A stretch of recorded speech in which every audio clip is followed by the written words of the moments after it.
Believe it or not, this is a vacation. I'm out here in rural Japan, learning to woof. But there aren't any dogs in sight. Woof is short for Worldwide Opportunities on Organic Farms. I've seen many paddy fields from afar, but this is the closest I've ever been to one. I'm being put to work in exchange for a stay in nature. We're going in all its glory.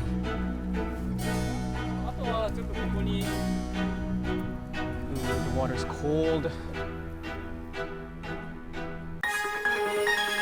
Woof dates back to the 1970s in the UK. It isn't just an exchange of labor for free accommodation. It connects farmers who want to share their organic and self-sufficient lifestyles with urbanites eager to learn their way of life. Friendly on my pocket and, good for the world. When it went global, it also became an avenue for cultural exchange, spreading as far as here in Japan. I've been reading a lot about this concept of woofing. Can you tell me about your experience?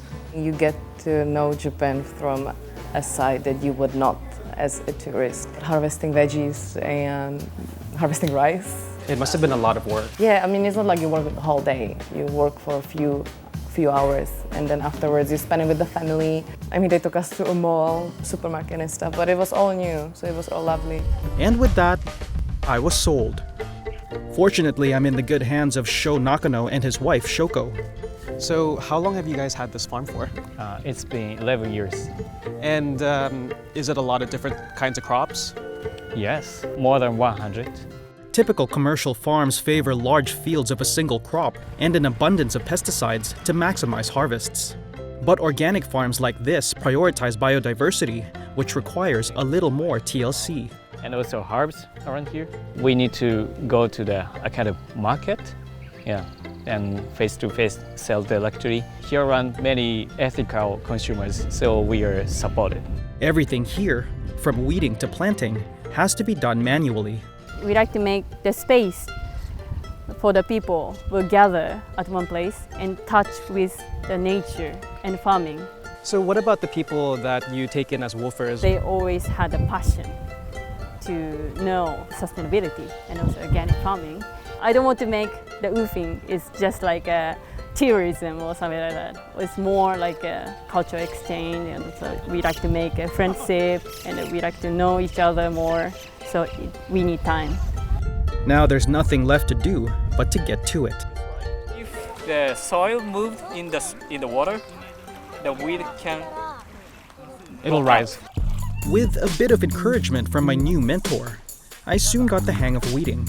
Oh, this one. Exactly. The mud sort of feels like raw dough. If you've ever made bread, it's like bread dough. Then it came time to plant. Here we go.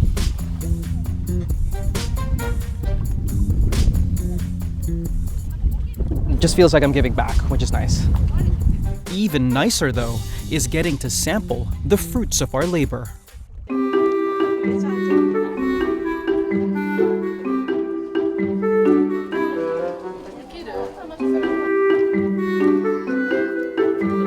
After a grueling morning of work, the other volunteers have prepared this meal for us.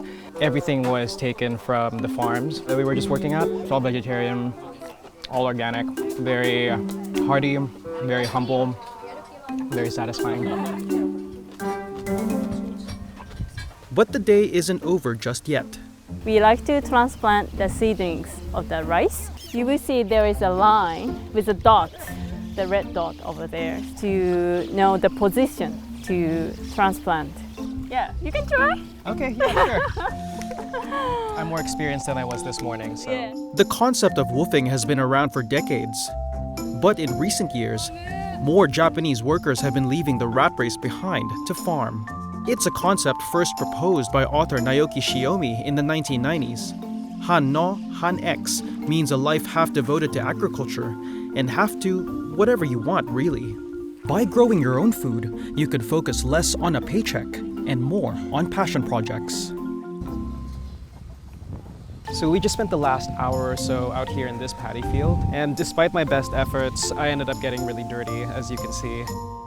This isn't what people normally think of when they think of a holiday in Japan. This isn't something that you'd be able to just simply pay for, but I got to experience a day in the life of a Japanese farmer. After putting in a hard day's work, I was ready for one last meal with my host. So what are we making exactly? So we're making a japchae. I learned the recipe from the past Uber from Korea. He's a chef, so that is why we can learn a lot of things from him.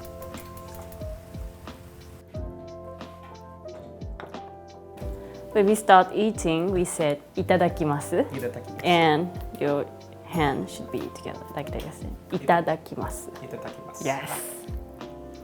Earlier we were talking about the philosophy that you have in your farm. What is the philosophy? Oh, okay. We are really focused on the sustainability, especially on the farming and the society.